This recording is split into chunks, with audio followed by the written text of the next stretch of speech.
wasting money on cures. Forgot how to fix myself. They say that time is free. Then why is it so precious? Oh, I'll say memories in my head, like Polaroids on walls. They remind you to look ahead. Time is running out.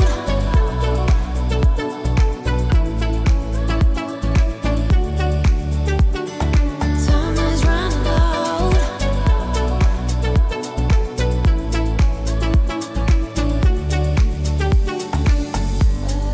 Lately I've lost my track. I've sailed the deeper seas, hoping to find something to bring back better times. Oh, I'll say memories in my head, like Polaroids on walls. They remind you to look ahead. But time is running out. Time is running out. Time is running out. Time is running out. Time is running out. Time is running. Time is running out.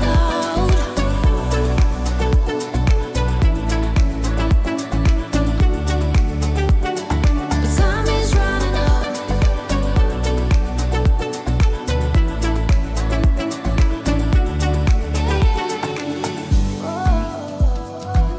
What if my best days are over?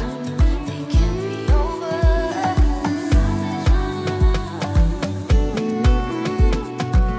They can't be over now. Time is running out. What if my best days are over? They can't be over now. Time is running out. Time is running out.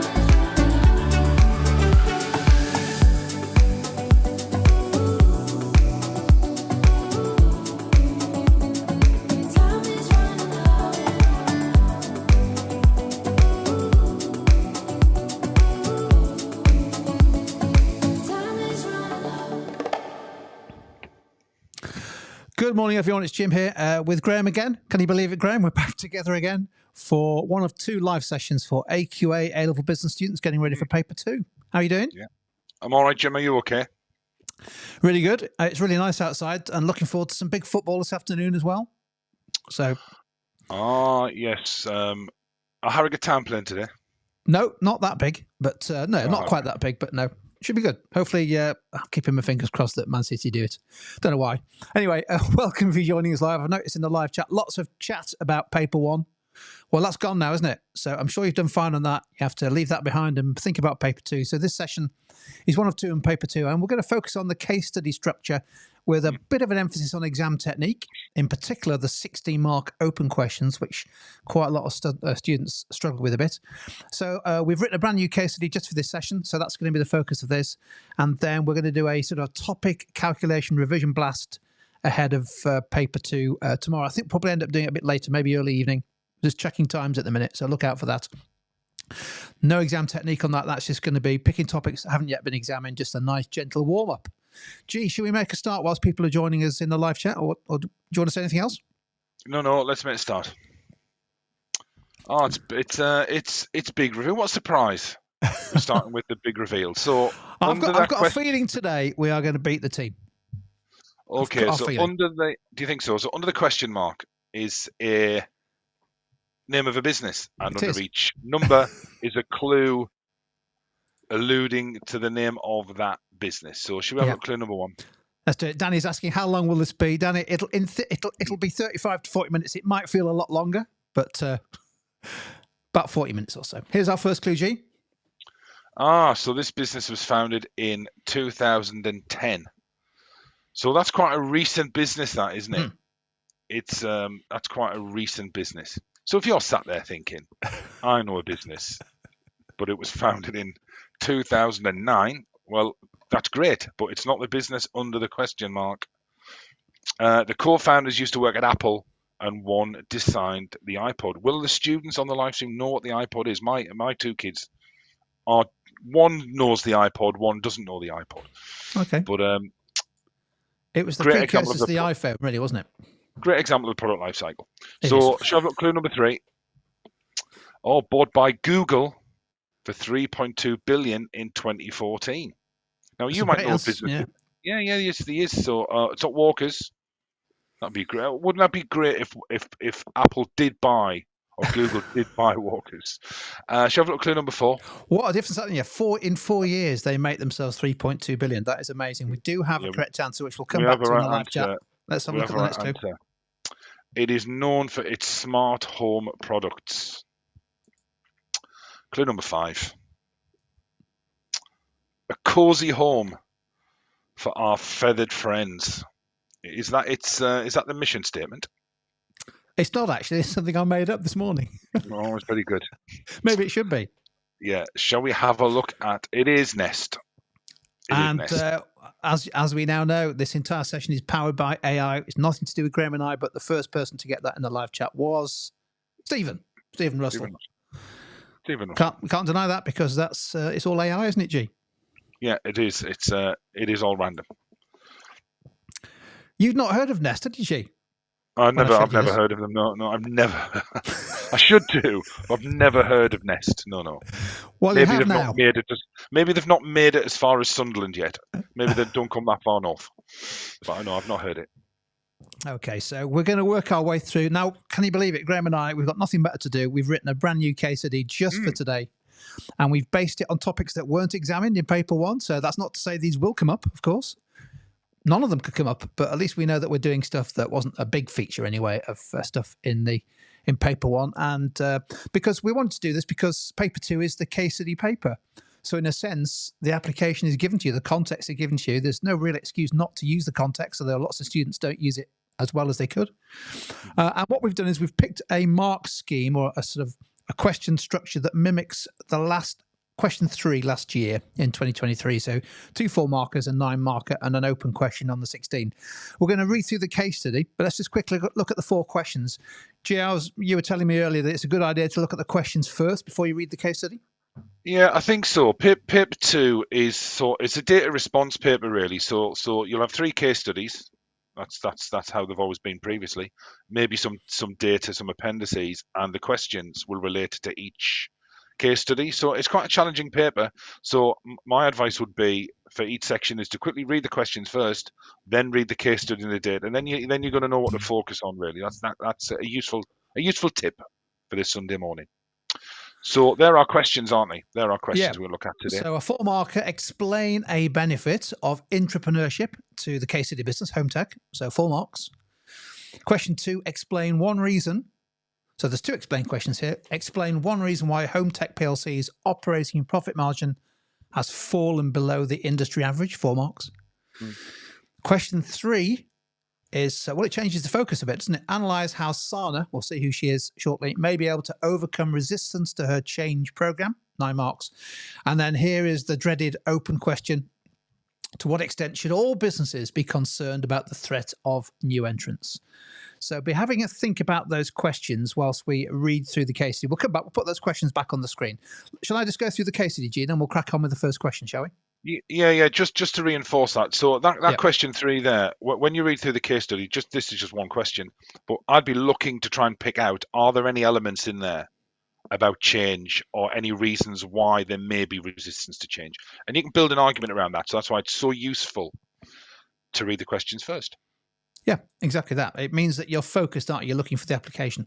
Okay, now what we've done is, just to make it a little bit easier to read, we've split the case study over two slides, but obviously in the exam it would be half a page, that kind of stuff. Let's just read through and have a think about those 4 questions. So home tech PLC designs and manufactures advanced smart devices such as security sensors, lighting and speakers. It sells them on e-commerce platforms such as Amazon and through retailers. Demand for such products is growing fast. which has led to an increase in low-cost competitors entering the market. Subsequently, the market share of home tech in the UK has fallen from 4% in 2020 to 1% this year as some customers become more price sensitive. Home Tech PLC's operating profit margin this year was 6%, compared with an industry average of 16%. Then we're told some more about the business. Home Tech PLC launched 4 new products this year, compared with over 3,000 products launched in total by competitors. Many of these competing products were lower priced alternatives to Home Tech's premium priced products. And perhaps not surprisingly, to improve the company's performance, the board has recently appointed Sana Jones as a new CEO and asked her to lead a change program. Anything you'll pick out from that, G, before I move on to the second part? Well, I think it's always useful, isn't it, to take an holistic approach to that case study and pick out the big themes so we can see that we've got a growing market which has attracted competition, particularly low-cost competition. We've got a business that sell premium price products and have a falling market share.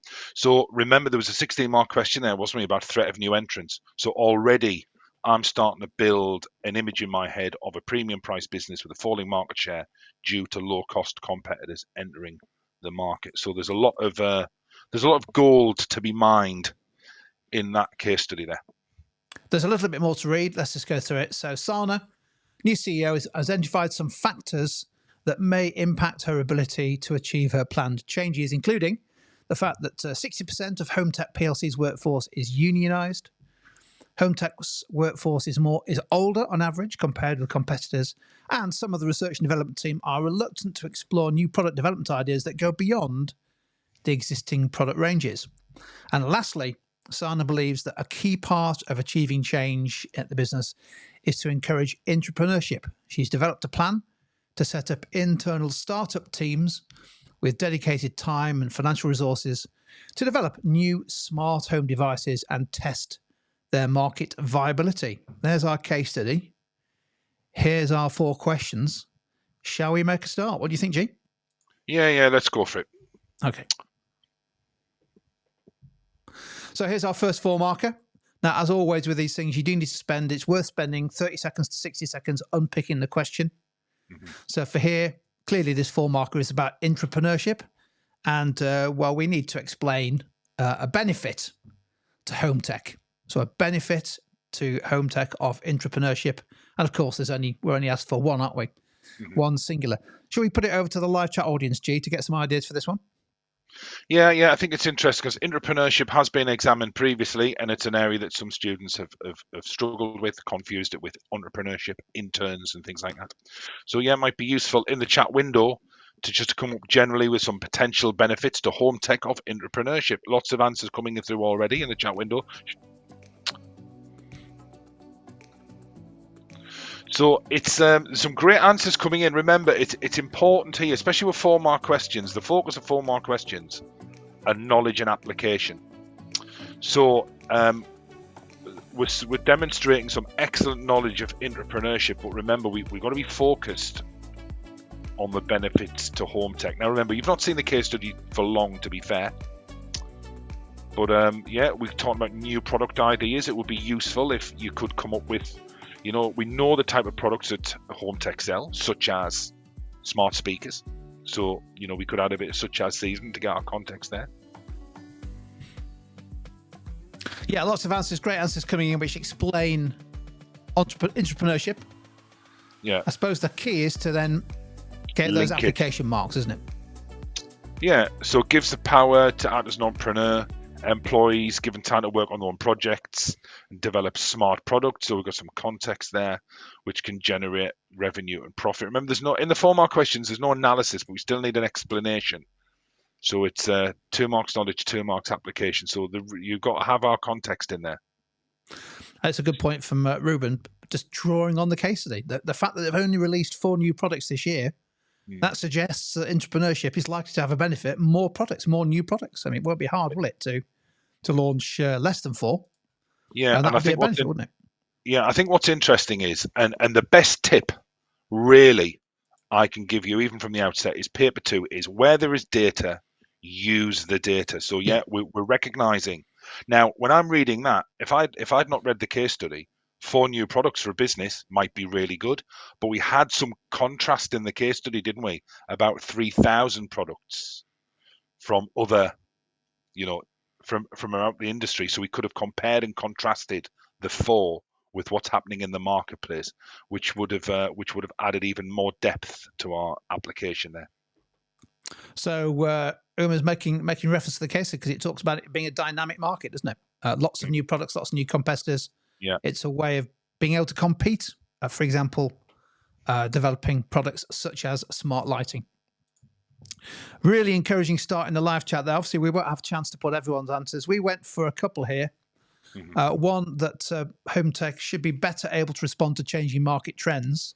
These small startup teams hopefully make them more agile, maybe make the business more agile. We were told, weren't we, that the workforce is quite established, quite old, and maybe a little bit reluctant to embrace innovation, entrepreneurship, but that's clearly what the market needs. And also, I think you could develop a point around, well, this would really help get the employees fired up, wouldn't it? Maybe higher engagement, giving them a greater sense of ownership and purpose. And as long as you back them with finance and time and resources and support, I think that's potentially a big benefit for them. And then we had to go writing an answer. Let's have a look at this. Just to demonstrate the kind of response that hopefully would have got you some decent marks. So it uses the pecan approach. So just respond to changing market trends. That's the point. Just a couple of sentences, really trying to build on the application. So with so many new products being launched, 3,000 last year in the UK. The UK market is very dynamic. By fostering a culture of entrepreneurship, the home tech employees involved in the startup teams, from the case study, may be able to identify opportunities to develop new smart products where demand is growing fast, such as healthcare and fitness, thereby helping the business restore some market share and improve profits. So restore market share draws on the fact that the case study said that they'd lost market share. Any thoughts on that, G? Would that do the trick for you? Yeah. I mean, there's clear knowledge and understanding of entrepreneurship, and there's context there. So and remember that's where the 4 marks come from. 4 mark questions. There's no marks for analysis, but you do need to explain the benefit in context. What's interesting is I was picking up a lot of answers in the chat. Could we use models and theories such as the Boston Matrix? Now, of course you can, but remember the focus of the question is entrepreneurship. The last thing you want to do is build an answer around the Boston Matrix, because then you're going to drift away from the focus of the question. You could use the Boston Matrix to talk about maybe entrepreneurship could allow them to have a broader and more balanced product portfolio. There'd be nothing wrong with that, but you don't want to start writing an answer that is based on the Boston Matrix. That is why thinking about, the start and end point is so important. It's the questions about entrepreneurship. So yes, use models and theories. You can do to get a more detailed answer. Yeah. But remember, the question here was about entrepreneurship, not the Boston Matrix. Some great stuff there. Reese has just admitted in the live chat that he's late to the party, lads. So I think, Graham, what we probably need to do is start the session again. We do. I think, I think maybe he was up late last night as I was watching the Fury Usyk fight. So maybe that's why he's late to the party. Who knows? Let's do our second 4 marker. So we've got four questions for this case study. We've dealt with entrepreneurship. Here's a different feature. Explain one reason why Home Tech PLC's operating profit margin, that's operating profit divided by sales revenue, expressed as a percentage, is currently lower than the industry average. Now, it is, isn't it? We were told it's significantly lower. Could you give us a reason why? So unpicking that question, it's obviously about the operating profit margin. We need to demonstrate understanding of that and how that's calculated. And why is it lower than the industry average? So should we get the live chat going on this one, G, or anything else before we start that? No. I think let's have a go. So and that is why if reading the questions was so useful before, because now we can pick up maybe some reasons why, and already we've got answers in the chat window, Jim. So I think we better start the clock.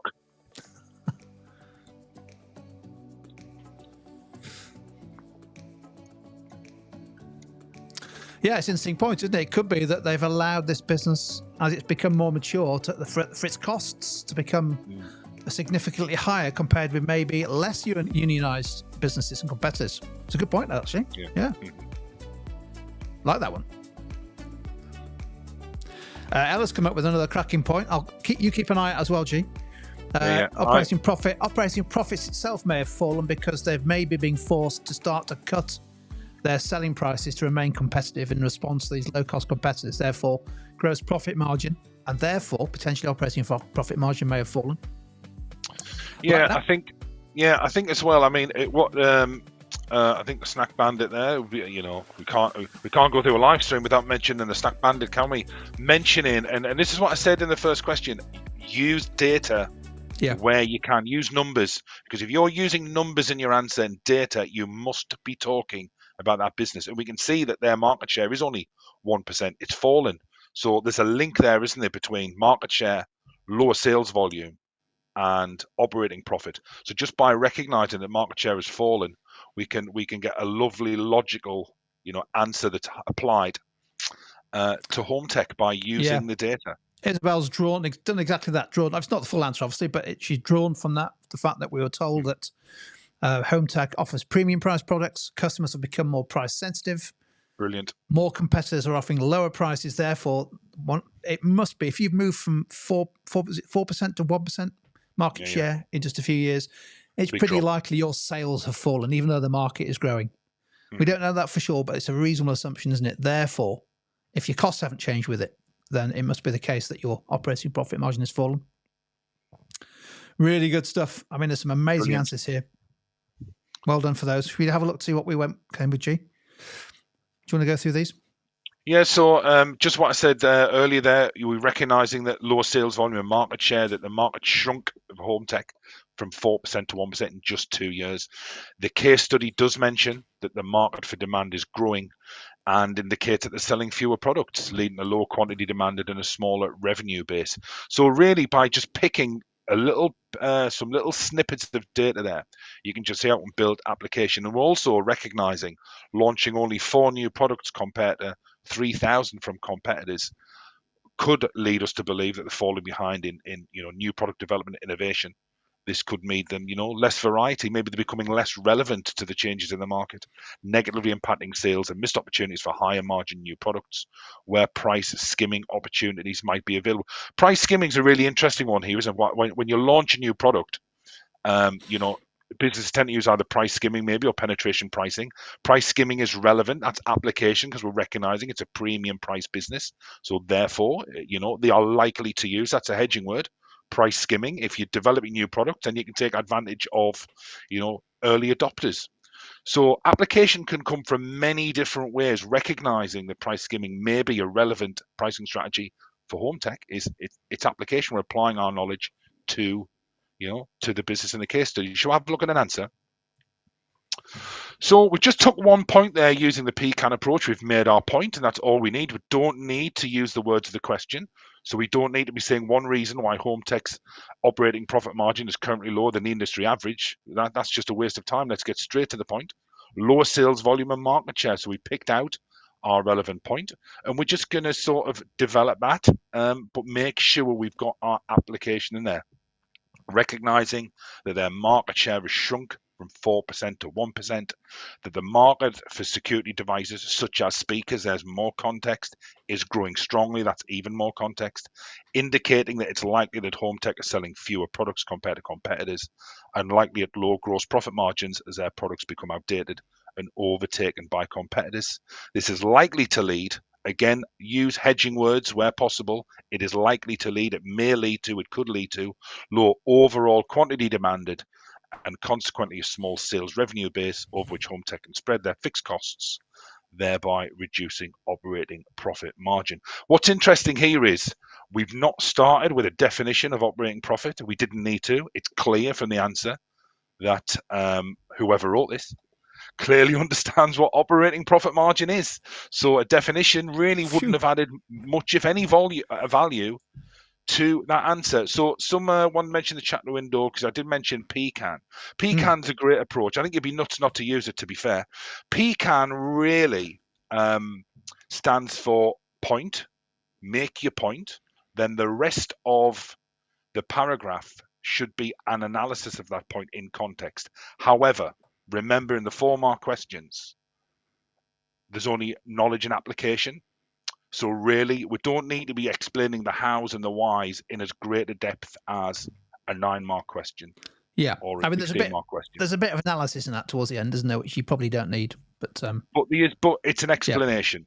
Yeah. It's an explanation. So really, it's about making sure you demonstrate knowledge and understanding in context. Good just stuff. realised I did the Rashford goal celebration, didn't I? When I was taking credit for that answer, Graham. So I might remove that from the recording. I don't want to breach his trademark. What a player! Yeah, we don't want that. Who's that? Who's that? Mark Rashford. Yeah, terrific. Who's he played for? Don't know.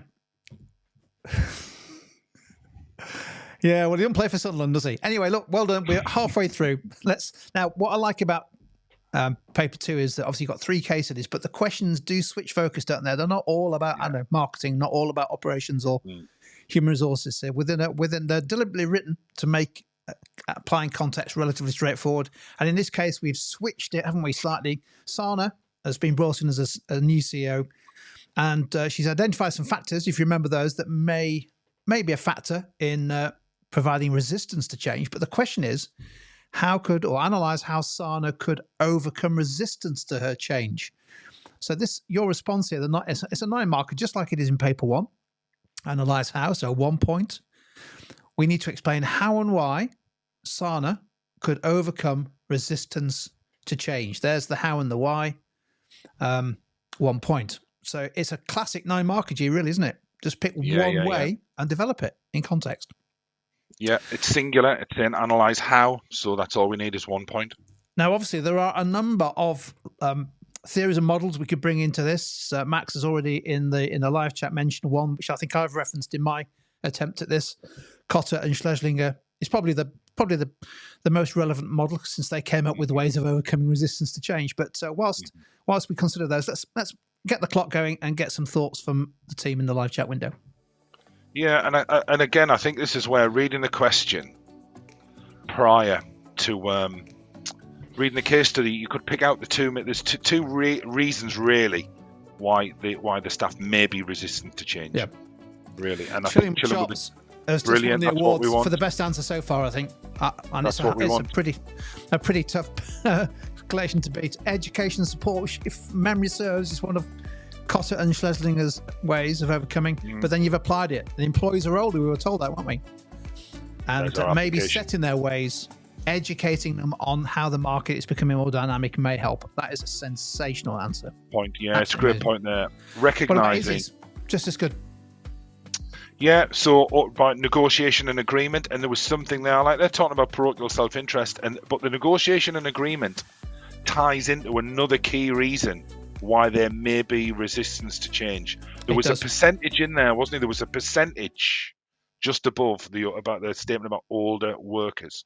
Did anyone pick it out in terms of? I'm trying to lead through. There's so many good answers in the chat window. I'm trying Amazing to see if anyone picked out maybe why. I think we got Harvey Oliver Provost. Have I pronounced that correctly? Due to workers being unionised, and we could have even used the percentage there. 60% of workers, now that 60% are unionised, so we could have used that actual percentage there.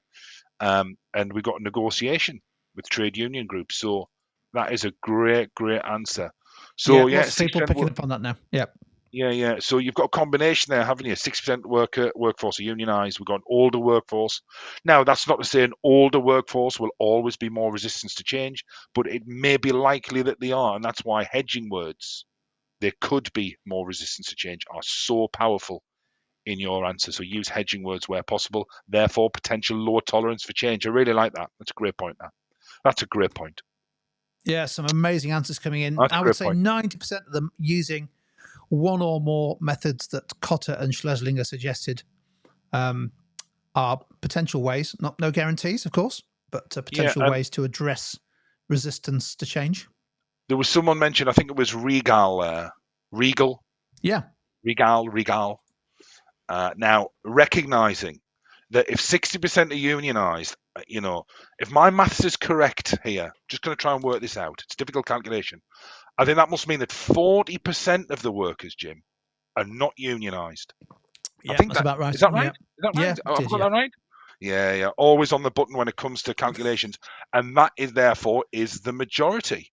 So therefore, that's a really good statement. The majority of the workforce, 60%, are unionised. And that's how we can build our analysis and application here. Yeah, unionised means member of a trade union. In other words, represented in the workplace by a trade union, one or more trade unions. Yeah. They're absolutely sensational answers coming in.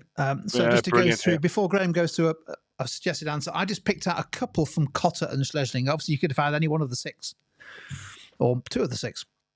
So participation and involvement. I haven't gone for manipulation and coercion. I know a number of people in the live chat have thought that's a best way, which of course it could be. But I don't get the feeling that Sana's like that. Is that the way that is that the way you manage to you, Jim? Coercion and manipulation, or are you more participation involvement? There is a similar word for it, yeah. So participation and involvement. Just make a note, please, on Graham's record, his personal record. Thank you. There is participation and involvement. So how could that work? Well, it could help overcome anxiety about the changes, particularly as we're told that home tech employees are older, and a number of people have said this in the live chat. They're set in their ways. It's often the case. Now, I've come across some people set in their ways in this business. For example, by involving a mix of employees, young and old, from different departments, employees may have more of a sense of ownership. And the negotiation and agreement, I think this is the point, Graham, that you were picking out as perhaps the easiest one to develop, I think, from the information given to us. I think so. With 60% of employees unionised, the trade unions are, and can you see what I've done here, are important stakeholders with high interest and relatively high power. I do believe that's stakeholder mapping. Stakeholder mapping, yeah. Sana's changes may be more likely to be accepted and welcomed if they negotiate with the trade unions, gain their support. In other words, the trade unions become actively supportive of the change, even if that means changing a few little bits and bobs. So in terms of an example answer, do you just want to take us through this one, G, in terms of a 9 mark? It's a pretty standard 9 marker, really, isn't it? Yeah, and again, it uses pecan is just one technique, that you could use. We've made our point, and we're going to now develop our point or analyze it in context. So negotiation agreement, we've made a point. Again, we don't need to start with the words of the question. Straight in with the application, with 60% of home tech employees unionized, the trade unions are important stakeholders in the change program as they have high interest and relatively high power. Consequently, Sana's changes may be more likely, hedging word, to be accepted and welcomed if home tech first negotiates with the trade unions to explain the changes and their potential benefits, such as improved employee rewards, better profitability, or improved job security. We've manipulated some data here, so that's a very clever technique of manipulating data. We weren't told that 40% of the workforce were non-unionized, but we were told the 60% were, so that's all we've done. The 40% of non-unionized employees may consequently resist change less if Sana wins union support, and we've developed that further, even if this means Sana having to make some adjustments to her change program to secure the widest possible agreement. Now, I just wanted to pick up on something in this answer. Yeah, it only needed 1 paragraph, 1 point, because it was analyze how. Some students will no doubt write 2, and that's fine. But because it's singular, you can access a higher level of the mark schemes with 1 point. What is really interesting is that it was highlighted, Jim, in last year's examiners reports, was the students who generally performed better, according to examiners reports, were ones who used, subject-specific language in their answers. Yeah. So we got words there like change, we got stakeholders in there, we got unions, profitability. Try where possible to use, A-level business terminology in your answer. Show the examiner that you've studied business for 2 years and, use, key concepts, key terms within your response. That will contribute to your knowledge and understanding in each answer. So, that's all we need to do just before we move on to the final 16 marker, just a couple of questions. Let's stick them on screen in relation to 9 markers. Mar was asking, do you have to say what model or theory you're using when referring to it? So here we've talked about negotiation and agreement. Now, the examiner knows that that's Cotter and Schlesinger, doesn't she or he? And similarly, talking about stakeholders with high interest and high power is stakeholder mapping. But in neither case have we mentioned the model or theory. No, you don't need to. So it's a really good point, that, because it could have at the end, we could have said, stakeholder mapping in Brat or whatever. Yeah. The danger is there, you end up drifting into, you end up talking about stakeholder mapping. That becomes the focus of your answer. Remember that the question is about overcoming resistance to change. So, examiners know what you're talking about. They are highly skilled individuals, with expertise. They will know that you were talking there about stakeholder mapping. They don't need to be told that. It won't do you any harm if you wanted to, but there's no need really. And sometimes it can, you can end up writing too much when you didn't need to. What would have it added to that answer really? So no. And I think Herbie's that's coming. A number of people have asked this question in the live chat. Let's put it on screen again. Obviously, we touched on this in paper one, but obviously there's still a little bit of uncertainty out there as to how many points needed for a 9 marker. Well, the answer is if it's singular. So in this case, it says analyze how she may be able to overcome. The requirement for range or scope is 1 point. You can write 2 if you wish, but you can still get 9 marks because the question doesn't ask for example, analyze 2 ways that she may be able to overcome change, in which case Great. the scope would be 2 points. So Great point, well made. Thank you very much. A number of people have mentioned the topic tracker. This is what looking at the live chat. So what I'll do is I will update the topic tracker for the topic examined in paper 1 2024. I'll do that later this afternoon and put a link on the comments of this. It's a useful way of just seeing what's been examined over the years. There aren't really many topics that haven't been, but it's quite a nice thing just to flick through if you're looking for something just to focus a bit of last minute revision. Gee, do you want to take us through the last bit now? We're into the final stages, 10 minutes on these dreaded, tricky, challenging 16-mark questions. Okay, so in paper 2, you will get what's called open questions. You may also get what's called a decision-making question, but open questions, there'll be 2 on paper 2, those has been, and there'll be 1 on paper 3. Now, how you recognize an open question, they will refer in the stem of the question, any business, a business, or all businesses. They're not necessarily just talking about the business in the case study, so you need to recognize an open question in paper 2. So what they ask you to do is, they will relate to, a situation in the case study, but they invite you to go above and beyond the business in the case study and compare and contrast different businesses, different situations, different contexts. And in order to achieve full marks on the open questions, you must go beyond the business in the case study and look at a different business, a different market, a different segment, a different industry to ensure you're meeting the demands of the question, which in this case is about all businesses. You don't need to necessarily mention business names. You can do, but sometimes taking a broader approach, thinking of a contrasting industry or a contrasting segment can be useful. Shall we have a look at our questions? Here it is. Okay, so to what extent should all businesses be concerned about the threat of new entrants? So we've been talking about home tech, and it mentioned specifically in the case study that there were lots of new entrants, growing market, new entrants. So there was lots of context there. This question is not about home tech, it's about all businesses. However, a way you could structure this is, and some good advice is your first paragraph really, use the business in the case study. So here, what we're going to be looking at is why home tech should be concerned about the threat of new entrants. That's what we should be looking at. Because we've been writing about home tech, we know about home tech, and we know they're concerned about the threat of new entrants. We know that. So really, we need to look at why they are concerned about the threat of new entrants. But then we've got to balance that. We've got to look at a different industry, a different market or segment, and consider why all businesses should not be concerned. If you just say one reason why home tech should be concerned is, however, a reason why home tech should not be concerned is, you're only talking about home tech. Therefore, you're not meeting the demands of the question, which is about all businesses. So really, in the balancing paragraph here, your counter argument, you need to look at an industry, a business, or a segment that are not concerned or less concerned about the threat of new entrants. And then your overall answer to the open questions will always be, well, it depends, because not every business will be concerned. So you can't really say in an open question, yes, all businesses should be concerned, because that's not true.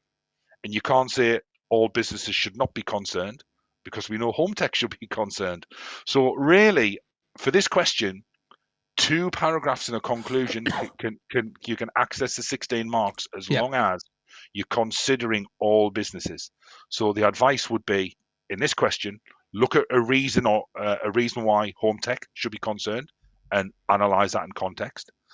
Then think about a different industry, a different business, or a different market or segment where the businesses operating that are not concerned about new entrants. There's our balance. And then come up with a judgment as to the extent to which all businesses should be concerned. Now, we know that the answer to this will always be, it depends, because it depends on the business, doesn't it, and the industry it operates in. Yeah. So shall we have a look at... Let's do it. Let's unpick the question, shall we? Yeah, let's unpick the question. So in the chat window, and I think lots of people have been typing away vigorously there. Yep. Yeah, so have a think about reasons why home tech is concerned about new entrants, and I think there's a lot in the chat window already. So we start the music. There is, yeah. So Max there, I'm just picking out the latter ones. Home tech is in a market with price-sensitive customers. Now this is quite interesting. So they are in a market. You recognise that from the case study, but we can develop that and say, well, actually, home tech sell premium price products. So really, if they're selling premium price products in a market where customers are becoming more price sensitive and there are more low cost operators entering that market, that is a beautiful line of analysis there that we could develop to say why home tech should be concerned. So that's a great point. That's a great point. We've got Izzy there talking about they should be concerned because they're losing market share and operating profits. So we've got some justifications to why they should be concerned. And the fact that you've recognised that they're falling behind. New entrants maybe are developing far more products. I think it's about price sensitivity, really. I think that's what the question's about, really, when we get to grips with it, about price sensitivity. If you're Sana, you're sat there thinking, this market's flying. Look at all these thousands of new products. Why are my sales falling? Yeah. We should be doing better, isn't it? That's exactly the point, isn't it? What is it about the competitive situation? And it's these new entrants, isn't it? And what they bring, such product innovation and lower prices. It's the worst of all worlds, really. What I would imagine as well, if you're a business that's focusing on entrepreneurship and you're selling premium price products, generally your cost base is likely to be higher. Therefore, maybe they should be concerned about low cost operators because maybe they can't lower their costs enough to compete on price. Maybe they need to be competing on something else. So Rufus, in a nutshell. That's what we're after, isn't it? To sell premium products and customers becoming more price sensitive. So some great stuff there. Now, what we do need to do now is, and here's the points that there are various. I think the thing about this is we know we need an argument, a paragraph that says why home tech should be concerned, and it could be quite a big, broad one with some application in. So you could have picked either of these or any of the points that people have added to the live chat. We only move on to the all businesses bit once we've dealt with the case study business first. So home tech's been challenged, isn't it? It's these new entrants, particularly from emerging markets. Therefore, potentially they're more not only lower priced, but also more innovative, perhaps getting new ideas to market quicker, but also willing to compete on price. It's the worst of all worlds. But also potentially a reason to be concerned is that it makes home tech's existing premium products, it makes their life cycles even shorter. Mm-hmm. So if you imagine they've got probably quite an extensive range of products that have done well over the years, maybe have entered the maturity phase, maybe suddenly now lots of their best products are entering the decline phase. Maybe they've turned from being cash cows to dogs. So I'm starting to use some more models and theories now, but that's bad news, isn't it? That's a reason. I think you need to keep coming back to this, why they should be concerned, isn't it? That's the focus of the first paragraph is why home tech or the business should be concerned. Henry Harrison there, what a cool name, is saying, what models could you bring into this? Well, ultimately, the question's about Porter, really, isn't it? Because we're talking about new entrants and the threat of new entrants. So you could bring in Porter to this question. I think you could bring in both Porters, couldn't you? 5 forces, but also low cost versus differentiation. Definitely. It's clear that home tech has adopted a differentiation strategy. Premium prices. Now, I would expect nothing less from the students joining us who are really committed on this Sunday, which Sunday lunchtime now, have already started to delve into businesses that should not be concerned. So what we need now is we now need to go beyond the business in the case study. We've dealt with home tech. We're finished with home tech for the time being. What we want is any business, industry, or segment where they are not concerned or less concerned than home tech about new entrants. So let's start the clock. And I think I saw an absolute cracker mentioning about Rolls-Royce, but there were so many really good I've ones. picked out quite a few. I'll stick 3 or 4 on the screen, G. Yeah, so that's fantastic. That so a business such as Coca-Cola, there's our application, who operate in the soft drink market. I can't fault that really. What a brilliant opening statement there, talking about brand loyalty. That was really good. Businesses like Visa and MasterCard, that's a great example, who own 90% of the market. They're not concerned now. Because there are huge barriers to entry, which is where we can use Porter again. Less concern for businesses such as Rolls-Royce, differentiation, high brand loyalty. So really what we're looking at here, businesses with high brand loyalty, maybe whose customers are not as price sensitive, may be less concerned. So businesses, which have great bargaining power of suppliers, that's a brilliant one, and a strong sense of brand loyalty. Having a USP and a really well-known brand name is in effect a barrier to entry. Yeah, it is. To a certain extent, Very isn't much it? It's so, a barrier yeah. to entry. Yeah. So Apple.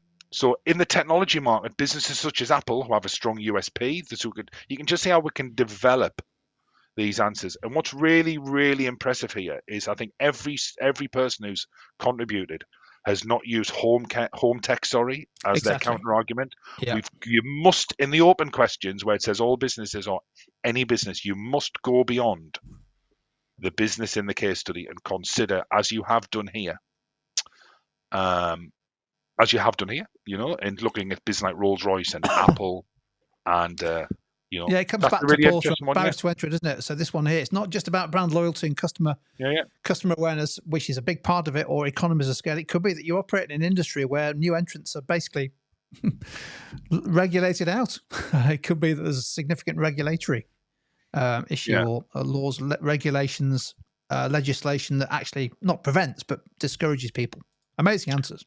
Yeah, if I was answering this question, I think the way I would approach it would be about price sensitivity. I'm looking for businesses or industries where customers are less sensitive to price. Yeah, so Ella, really, that's the advice. Really, the open questions, will relate to some extent to the business in the case study. So in the first paragraph, use the business in the case study.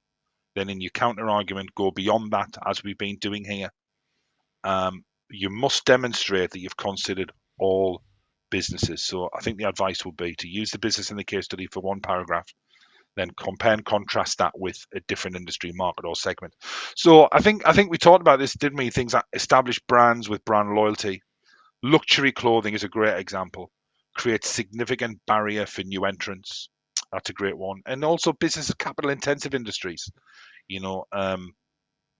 create barriers to entry as well. Such investment is often too high a risk and deterring many potential competitors.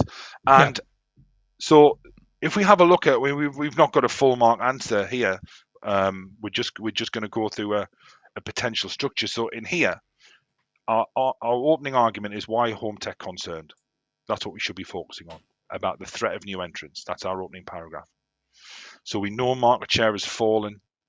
We know that they've got customers in the market becoming more price sensitive. So we can build a really detailed, logical, developed argument as to why home tech should be concerned. But then we must balance that with businesses or industries where they're not concerned about the threat of new entrants. So again, you can use an industry. You could support that with a business within in that industry. So businesses with strong brands and loyal customers are less likely to be concerned. So you can develop that chain of reasoning there. Now, in terms of the judgment is really important with regards to the open questions, because you've got to recognize that they're not yes or no answers. It's not yes, all businesses should be concerned. No, all businesses should not be concerned. So really, if we have a look how we could structure this evaluation, there is no doubt that some businesses, such as home tech, should be concerned about the threat of new entrants. But that is not to say all businesses should be. Ultimately, it may depend on the business, and then you're going to develop your evaluation there, building on your prior analysis. So ultimately, you could argue it depends on how price sensitive customers are within that market or industry. So that's how you could structure a 16-mark open question. One way. Some questions coming through just around structure. Let's deal with them now, Jake. Obviously, we won't have time in the topic-based warm-up. Samir is asking a question that a number of people have asked. Can you not talk about the case study at all in the 16 marker? I think the answer is no, you don't have to mention the case study, but why wouldn't you? Why wouldn't you? Yeah. Because the case study has been written to basically provide you with the reason one why, of the arguments, isn't it? Yeah, I mean, ultimately, the question there is about all businesses. So in theory, you could ignore the business in the case study completely and just use two contrasting industries or businesses. I would question why you would do that, given that you've already been writing answers about the business in the case study. You'll have read that case study, so you know you're going to get. It's going to be easier to source the application for that first paragraph, really, because you'll have been writing about that business. Some questions there. I think from Neve about 25 markers in no 25 markers in paper 2. The 25 16 markers is the highest marker. Yeah. Yeah, 25 markers have been and gone. Goodbye, Rufus is asking a question. A number of people are talking about sort of evaluation as you go. A bit of it depends at the end of the two arguments, in addition to the paragraph. You can if you want. Yeah, there's nothing wrong with that. Yeah, if you want to. A number of people are also asking, should you do 2 + 2 against and a conclusion? I think the issue there is you can, but the issue is timing, isn't it? Because you need to make sure that your paragraphs and your points are well developed and your judgment is adds some value as well. Well, ultimately, you can write as much as you want. That's really the danger is writing what I like to call them shopping list answers, as writing too many underdeveloped points. So what you're going to do is you're going to sacrifice depth for quantity there. So really, you've got 16 minutes is not a long time. You just need to meet the demands of the question. If you can do 2 for, 2 against, but question whether you would have the time to do that and finish the paper. I'll just move this question up a bit here because it's a good question, isn't it? What we're basically saying is that the judgment for an open question is different to slightly more other ones because the answer is always going to be it depends, isn't it? Always. Because ultimately, all businesses, any business, it's going to be always it depends. Whereas a recommendation or decision or judgment, like in a 25 marker, like in the 16 mark decision question, is a decision, isn't it, or recommendation? Yeah, so you've got a 16-mark decision-making question which asks whether a business should take over another. That's telling you to say yes, it should, or no, it shouldn't. This is to what extent. So the question is not it's not are all businesses concerned, or are all businesses not concerned. It's the extent to which. So it's a bit more. It's about weighing up and saying in some circumstances yes, in some circumstances no. Ultimately, it depends on a number of factors. Now, it depends on is a useful technique in your evaluation, but it is really, really important. If you're going to use it depends, you explain why. It's no good to say it depends on how price sensitive the customers are operating in that market. You'd have to say why. So that's how you could answer these questions. So you've just got to be mindful of the open questions, that you recognise that they're about all businesses. So compare and contrast. But he's asking about timings. Well, basically, there's three case studies, and broadly, there are broadly equal marks, aren't there? There's 1 or 2 marks difference between. Depends how they split them. There could be some short calcs in the first one. It could be some calcs anywhere, but by and large, it's 40 minutes each, isn't it? Roughly. Yeah, I think yeah. I mean, CT's made a good point there in terms of. I mean, there is no doubt that some businesses, and if we're just focusing solely on this question, there is some businesses that will be concerned, and there'll be some businesses isn't. What we don't want to know why. That's what the judgment is, and what makes some businesses concerned and others not. Really, that's what the judgment's about. Really. Just to confirm, there's no 20 markers. There was one in the 2017 paper, which was the first ever paper, but they've since changed the structure of the questions. That was not a rogue paper, but that was the first ever paper for the new specification. So don't use 2017 to practice because things have changed since then. I saw somebody doing a live stream last night trying to encourage students to go back over the 2015 specimen papers for one subject. Cool. Quite bizarre. What I would say is there's a question there about using the various different acronyms for conclusions. You need to use what's comfortable for you, and if you've been using, your teachers, know you best. They'll have Yeah. been with you for 2 years. They'll have marked your work. They'll have worked with you.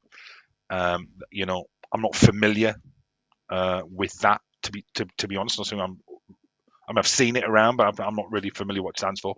If it works for you, then that's absolutely fine. Do not change anything really that you've been using for so long.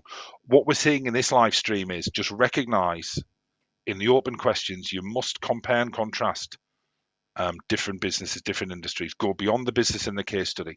How you structure that and how you've been taught to structure that, if it's working for you, that's absolutely fine. The aim of the 16 marquee was just to say, really, be mindful of the fact that this question here was not, yes, home tech should be concerned. No, home tech shouldn't. The question was not all about home tech. So that's an interesting one. How do you use industries if we can't think of an example? Well, it does. Well, it does recognise. That's what the questions are about. It's to reward and recognise students who go beyond the business in the case study. So, but chances are you will be able to think of an industry or a market or a segment to. I mean, if even just now, if we thought of some businesses that should be concerned about new entrants, we could think instantly about maybe some supermarkets are concerned about low cost operators. So you will be able to think of them. But ultimately, it's just trying to make sure you got balance within your answer that goes beyond the business in the case study. So I think we've answered the majority of questions. Last question from Finn before we say see you later to everyone. How many 16 markers are open questions? Well, the pass is no guarantee, but in previous papers, 2 out of the 16 mark questions, and there are 3 16 mark questions in paper 2, or have been historically. 2 of them in open questions. So it's typically the last 2 16 markers are open. The first case study tends to involve some kind of decision. Maybe they've made a decision thinking of doing it. Was it a good choice? Therefore, the 16 mark question tends to be, should they do it? Or which option should they choose? Or was it a good idea? That kind of question. Whereas the remaining 2 16 markers tend to be more open. And that's why we wanted to focus on those today in terms of our structure. Well, almost an hour, G. Wow. But I think it was worth it, wasn't it? Because we were conscious that case study structure, question structure is an important part of doing well in paper 2. Just thinking about sort of final tips for paper 2 for people who can't join us again before the paper. To my mind, it would be use the case studies given. You're given the context. Students who draw from and manipulate and apply the information they're given, almost by definition, are going to differentiate their answers from the rest. Definitely. And finally, there was 3 or 4 questions about which order do I do the paper in, and our advice for that never changes. Start the first question, work your way through to the last in that order, and manage your time effectively. Really, and that can come from if you're writing too many paragraphs for 9 markers, maybe that's why you may be not finishing the paper. Recognize the demands of the question. If it's analyze how, analyze why for a 9 marker, 1 paragraph will suffice. If you've been writing 2 and you're comfortable with that, don't change it. Don't change it. But just remember that if it's singular for the 9 marker, you can access the higher levels of the mark scheme with 1 well-developed point. And in terms of what topics come up, it's impossible to predict. So we don't know. Oh, we don't. We don't predict. Never be taken in by anyone selling or offering predictive papers. They are snake oil salesmen, nothing else. And they're preying on people who are at a difficult time preparing for exams. So ignore them all. Just revise as best you can. Everything you revise for paper 1 might come in handy for paper 2 and for paper 3. Definitely. So wish you all the best. If you can catch us on our warm-up, it'll be a topic-based calc warm-up tomorrow. Nothing too hard, just a gentle warm-up. Please do join us live. If not, all the best for paper 2, and we'll see you the other side for paper 3. Gee, thanks, mate. Cheers, Jim. Thanks for everyone. Cheers.